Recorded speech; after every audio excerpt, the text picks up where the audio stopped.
So good day, engineers. Last meeting we discussed about functions. So today we are going to tackle about limits. So what is limit? So let f(x) be a function of x and let a be a constant if there is a number L such that in order to make the value of f(x) as close to L as may be desired, it is sufficient to choose x close enough to a but different from a. Then we say that the limit of f(x) as x approaches to a is L. So we can write as the limit of f(x) as x approaches to a is equals to L. So the same idea is to convey by writing as x approaches to a and function of x is approaches to L. So punta na tayo sa mga theorems of limits. So meron tayong apat dito and the first one is the limit of sum of two or more functions is equals to the sum of their limits. And second one is the limit of the product of two or more functions is equals to the product of their limits. Third one is the limit of quotient of two or more functions is equal to the quotient of their limits provided that the limit of denominator is not 0. So dito sa quotient hindi pwedeng maging 0 ang denominator natin. So, ang last natin is the limit of sine alpha over alpha as alpha approaches to 0 is equals to 1. So, para mas maintindihan natin, punta na tayo sa mga sample problems. So, evaluate the limit x squared plus 3x minus 5 as x approaches to 4. So, para i-solve natin to, sulat muna natin yung limit of x as x approaches to 4 times the limit of x as x approaches to 4. Then punta na tayo dito.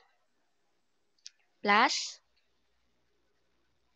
limit of 3 as x approaches to 4 times limit of x as x approaches to 4 minus the limit of 5 as x approaches to 4. So, simplify natin. Isa-substitute lang natin tong value na to sa x. So, 4 times 4 plus 3 times 4 minus 5. So, ilan to? 4 times 4 is 16 plus 3 times 4, 12 minus 5 equals 23. So, answer.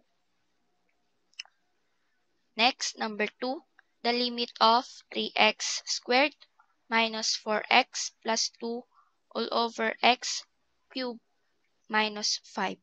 So, dito, check muna natin yung ating denominator. So, x cubed minus 5, 2 cubed minus 5. So, 2 times 2, 4 times 2, 8 minus 5 equals 3. So, hindi siya 0. Gagawin natin ngayon ay isa-substitute na natin. 3 times 2 raised to 2 minus 4 times 2 plus 2 all over.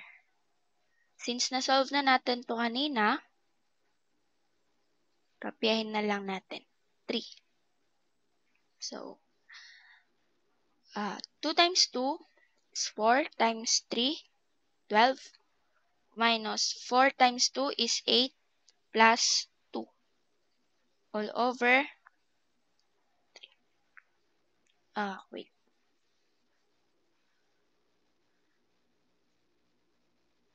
3.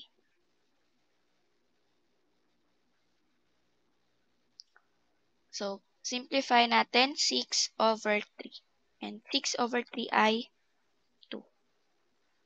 So, yan yung answer.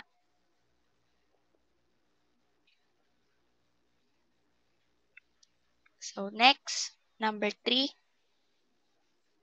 The limit of sine squared theta over tan squared theta as theta approaches to pi over 4. So, alam natin na ang tan ay sine over cosine. Diba? So, simplify natin. Sine squared theta all over sine squared theta over cosine squared theta. So, ayusin natin. Magiging sine squared theta. Kapag ito nilipat natin dito, diba, magiging reciprocal. Cosine squared theta all over sine squared theta. So, makakancel ang sine squared theta. And matitira ay cosine squared theta. Next is, substitute natin. Cosine squared, pi over 4. Diba, sabi ko, last meeting, ang cosine squared theta ay same lang sa cosine theta squared. So, ang value ng pi over 4 ay 45 squared. So, anong sagot? 1/2. Hindi nakikita. 1/2.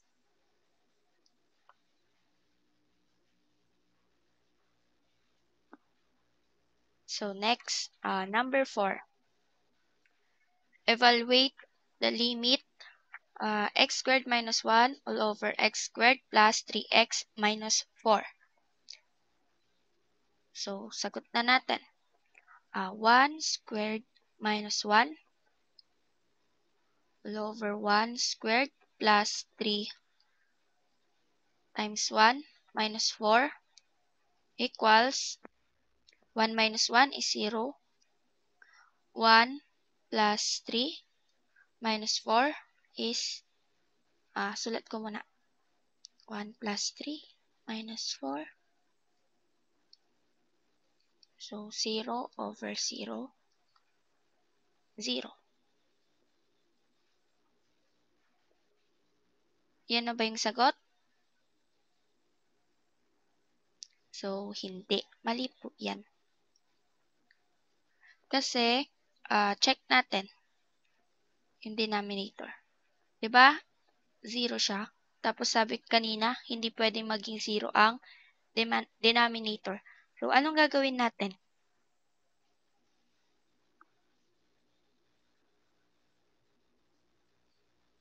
So, if a factor natin itong numerator at denominator. So, paano?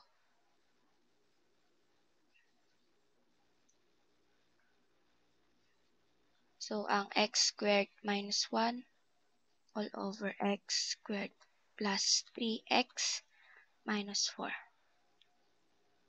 So, anong factor nito?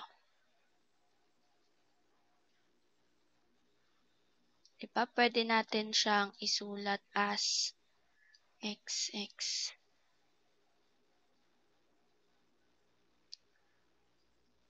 Pwede natin siyang isulat as x plus 1 times x minus 1. Tapos dito sa baba, magiging x plus 4 all over, and x minus 1. Tama ba? So, paano naging ganyan?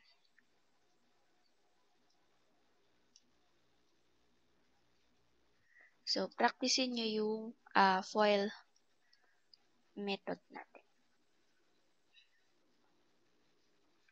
So, try natin. X plus 4 times x minus 1. So, first, ano yung first? Ito. X squared. Outer. Negative x. Inner. Plus 4x. Tapos, last natin ay 4 times negative 1, negative 4. So, magiging x squared plus 3x minus 4. So, ayan. So, balik na tayo sa problem natin. Makakancel itong x minus 1.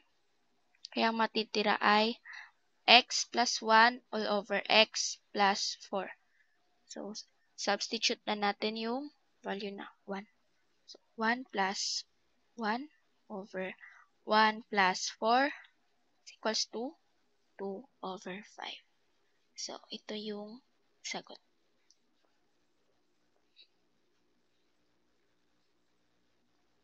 So, next, number 5. Check natin yung ating denominator. So, 2 times 3 squared minus 7 times 3 plus 3. Ilan to?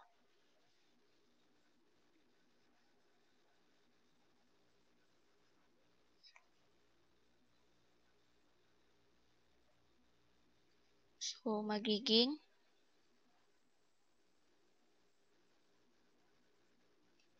18 minus 21 plus 3. Magiging negative 3 plus 3 is equals to 0. So, dahil 0 ang denominator natin, ifa-factor out natin siya. By the way, ito pala ay negative. Negative pala to guys. Negative 12. So, factor na natin. Magiging x, wait,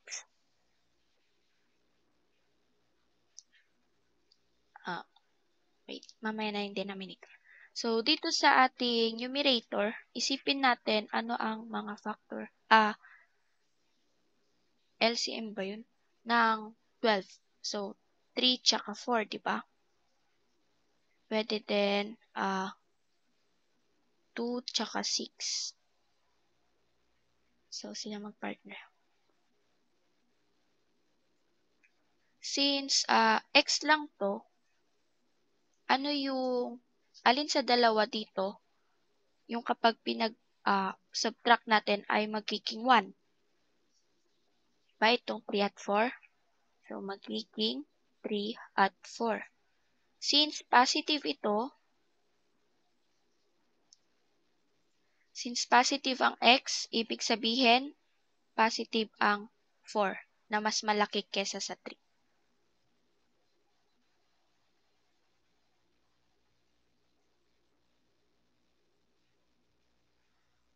So, dito naman sa denominator natin,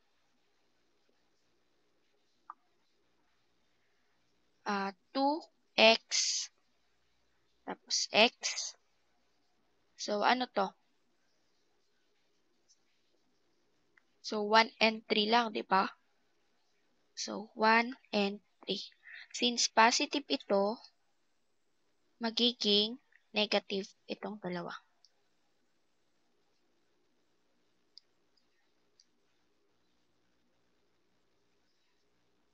So, para mas makasigurado tayo dito, try ulit natin yung sa FOIL method. So, 2x minus 1, x minus 3. So, first ay 2x squared. Outer is negative 6x inner ay negative x, and plus ay positive 3. So, 2x squared minus 7x plus 3. So, tama. Same sila. So, tama yung ating pag-factor out. So, may makakancel, x minus 3. Kaya magiging x plus 4 all over 2x minus 1. So, substitute na natin. Magiging 3 plus 4 all over 2 times 3 minus 1. So, 7 over 5.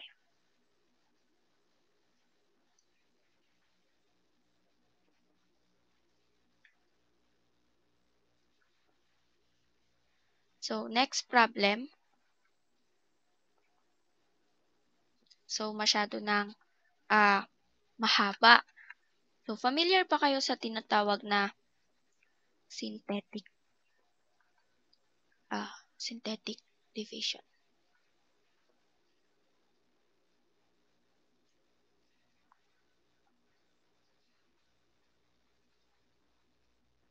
So, yun na yung gagawin natin. So, try muna natin sa numerator.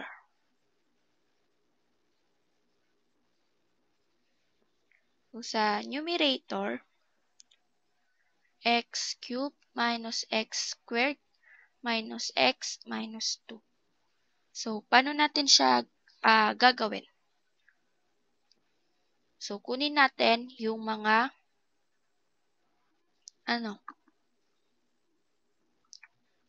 coefficient niya. So, 1, negative 1, negative 1, negative 2. Tapos, iisip tayo ng value ng x. So, 2.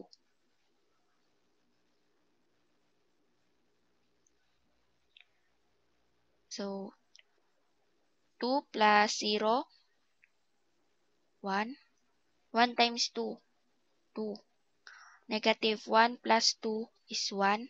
1 times 2 is 2.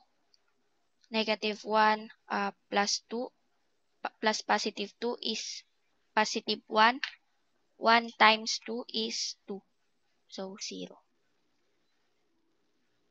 So, we can say na yung isang x natin ay 2.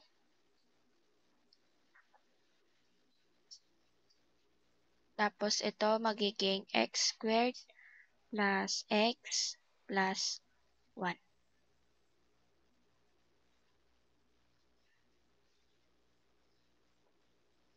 So, ito magiging x minus 2 equals 0.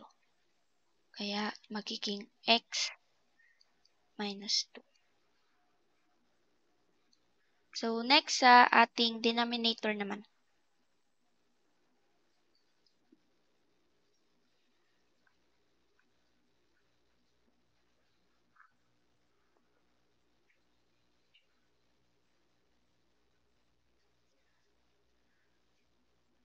Two x cubed minus 5x squared plus 5x minus 6. So, kunin na natin yung kanyang coefficients. 2 minus 5, negative 5, positive 5, negative 6. So, isip ulit tayo ng value ng x. So, gawin natin 2. So, baba natin to, magiging 2. Tapos, 2 times 2 is 4. Negative 5 plus positive 4 ay negative 1. Negative 1 times negative 2 ay negative 2. 5 plus negative 2 ay 3. 3 times 2 is positive 6. So, 0. So, we can conclude na ang isang value ng x ay positive 2. So, pag sinulat natin, magiging negative 2. Tapos, copy natin to magiging 2 x 2x squared minus x plus 3.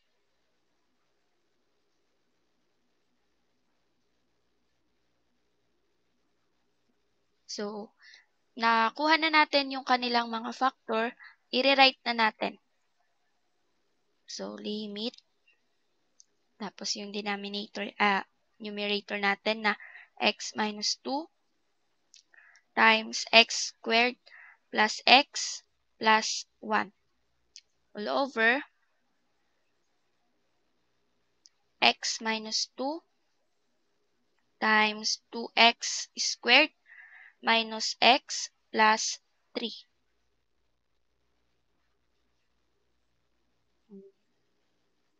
X approaches 2. So, pwede na tayong mag-substitute. Pero meron tayong makakancel, di ba? Ito. So, magiging x squared plus x plus 1 all over 2x squared minus x plus 3. So, substitute na tayo. Magiging 2 squared plus 2 plus 1 all over 2 times 2 squared minus 2 plus 3. Magiging 4 plus 2 plus 1 all over 8 minus 2 plus 3. So, 7 over 9. So, ayan na yung sagot. Sa synthetic division pala, kapag hindi nag-zero ito, ibig sabihin, yung value na inassume natin ay mali. So, palitan nyo ulit. Kunwari, inassume ko na una ay x is equals to 1. Siyempre, hindi na siya magsi-zero. So, ibig sabihin nun, hindi niya factor ang 1. So, ulit lang. Pwede kayo mag-start sa positive 2, negative 2, negative 1, at positive 1. So, pwede rin minsan, pwedeng ang 3, negative 3. So, yun. Pero mag-start muna kayo sa pinaka-mababa. So, next problem. So, parang ganun din kanina. Since mahaba, gagamit tayo ng synthetic division. So, start na natin sa ating numerator.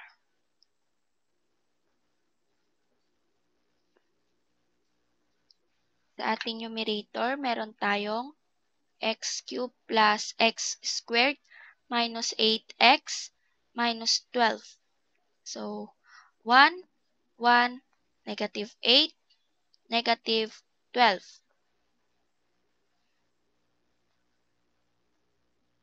So, isip tayo ng value ng x. So, negative 2. So, baba natin to. Magiging 1. 1 times negative 2 is negative 2. 1 plus negative 2 ay negative 1. Negative 1 times negative 2 ay positive. Wait, napindot ko.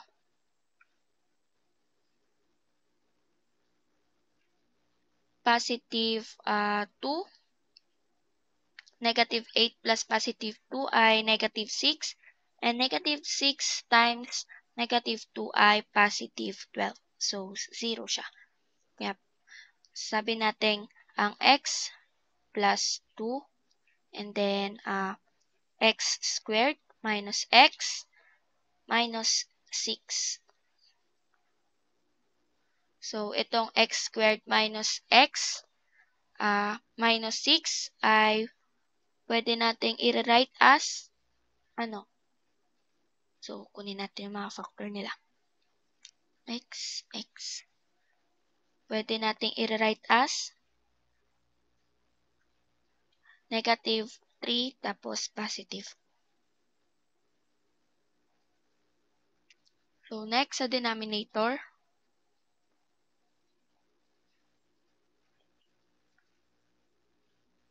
So, meron tayong x cubed minus 4x squared minus 3x plus 18.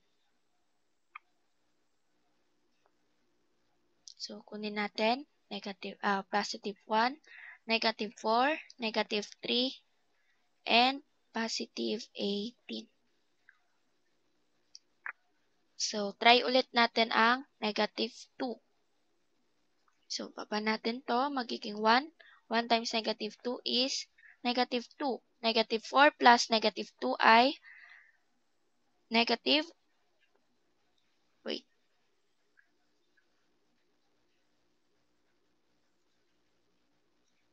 negative 6. Negative 6 times negative 2 ay positive 12. So, negative 3 plus positive 12 ay 9. 9 times negative 2 is negative 18. So, 0. Pwede nating i-write as x plus 2, x squared minus 6x plus 9. So, pwede natin i-simplify yung to. Paano? X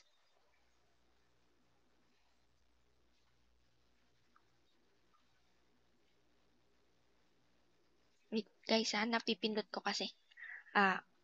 X. So, pwede yung 3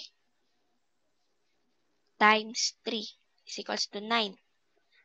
Since positive ito, pwede siya negative, negative. So, re-write na natin. Limit of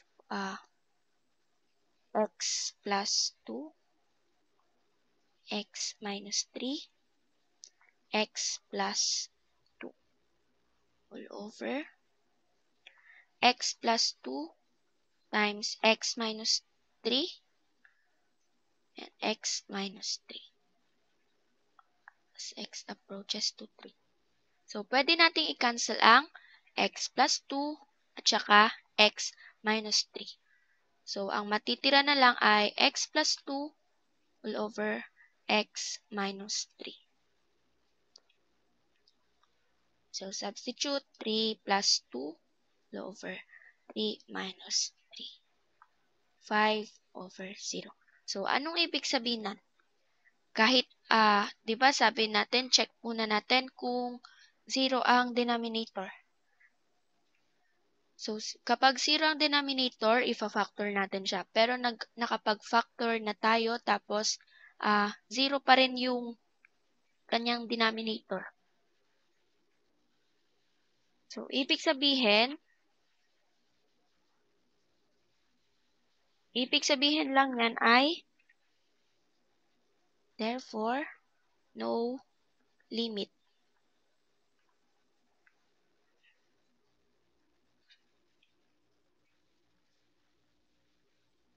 So, next ay number 8. So, ito, ano ang tan? Ay, mali pala to. Wala pala to, guys. So, ang tan theta ay sin theta over cosine theta. And itong sin 2 theta ay isang double angle identities. So, anong equivalent na? So, 2 sin theta cosine theta. Pwede nyong i-check yung trigonometric identities na sinend ko sa ating LMS. So, i-rewrite natin sin theta over cosine theta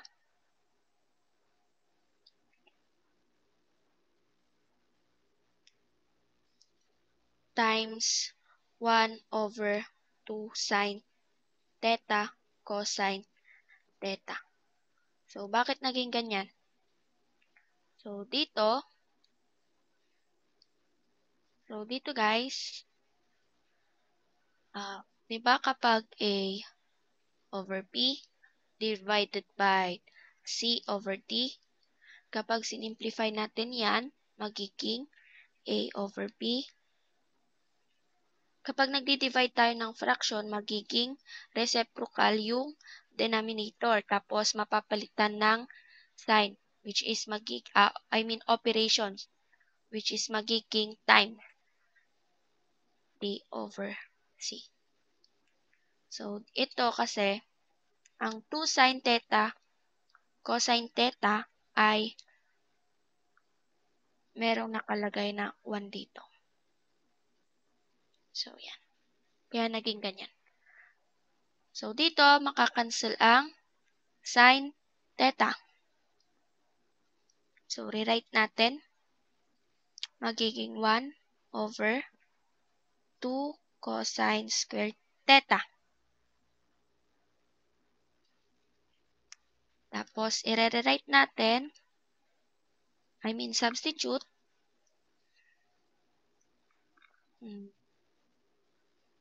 0.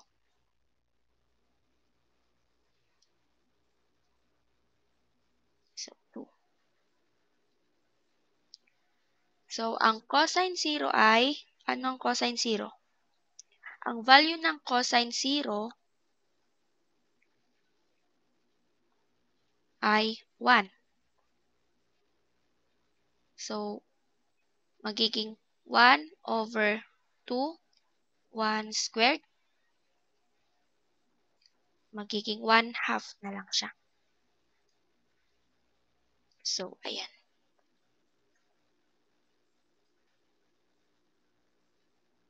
So, next, number 9. Dito sa number 9 ay, naalala nyo yung pang-apat na theorem natin? Yung limit ng sine. Ay, hindi pa pala dito. Sorry. So, sa next problem pa pala yun. So, dito, simplify natin. Since theta squared yan, pwede nating i-write as theta times theta all over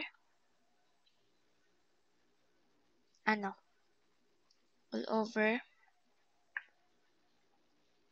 sine theta is equals to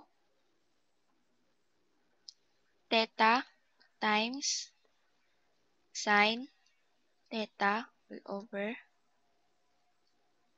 baliktad theta over sine theta.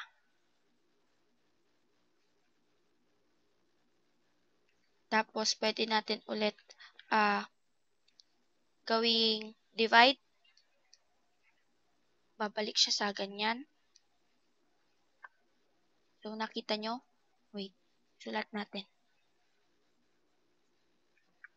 So, ito. So, A over B times C over D. Kapag ginawa nating divide yan, ay magiging A over B divided by D over C.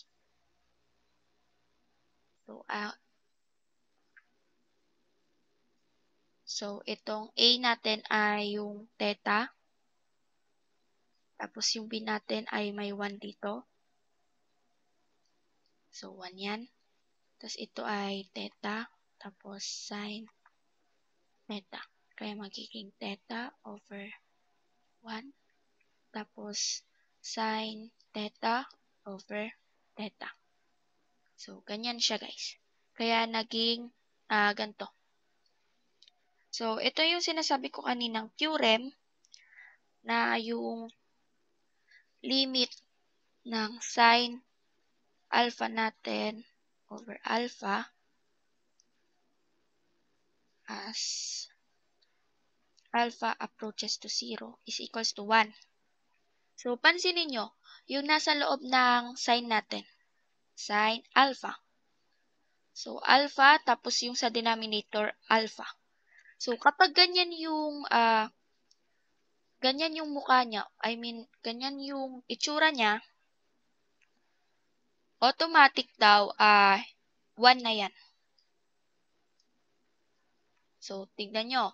Kapag ang nasa loob ng sign ay kapareho ng denominator, 1 na yun guys. 1 na yung value nun.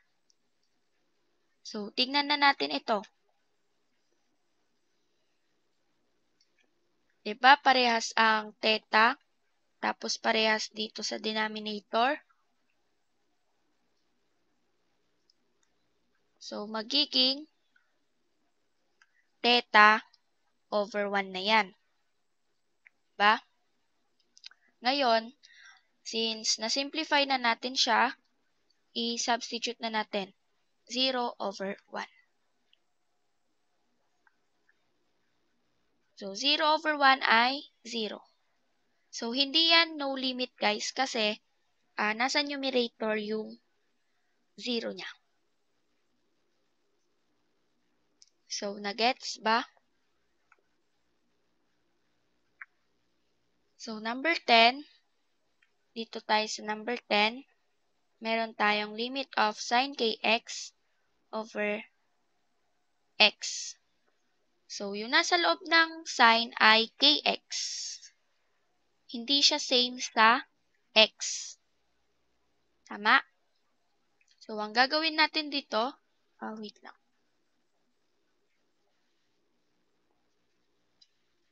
So, ang gagawin natin dito ay iisip tayo ng paraan kung paano natin gagawing pareho yung nasa loob ng sign at saka yung nasa denominator. Diba kapag same ang value ng numerator at denominator, equal sa 1 lang siya? For example, k over k. Diba 1 yan? So, walang bearing, walang pinagkaiba kapag tinimes natin siya dito sa ating equation. So, kunin natin yung sin kx over x. So, times natin siya ng k over k. Kasi ang value nan 1 eh. Diba? So, kahit i-times nyo ng kj, lmn, op, jlm, nop. Kahit i-times mo yung ganyan, yung hanggang buong alphabet, basta same sila, 1 pa rin ang value nun. Mag-agree pa kayo? So, yan. So, pag tinimes natin yan, magiging k sin kx. Tapos, yung nasa denominator natin, magiging kx. So, ano napansin nyo? Same na yung laman ng sign at saka yung denominator. So, pwede na natin siya ma-rewrite as 1. So, k times 1. So, ang sagot ay k. So, nakuha ba? Yan yung ating theorem 4 Theorem 4. So, yun lang yung mga na-prepare kong examples. Kapag may mga tanong kayo, pwede nyo akong i-message. So, yun lang. Thank you for listening. Mag-review kayo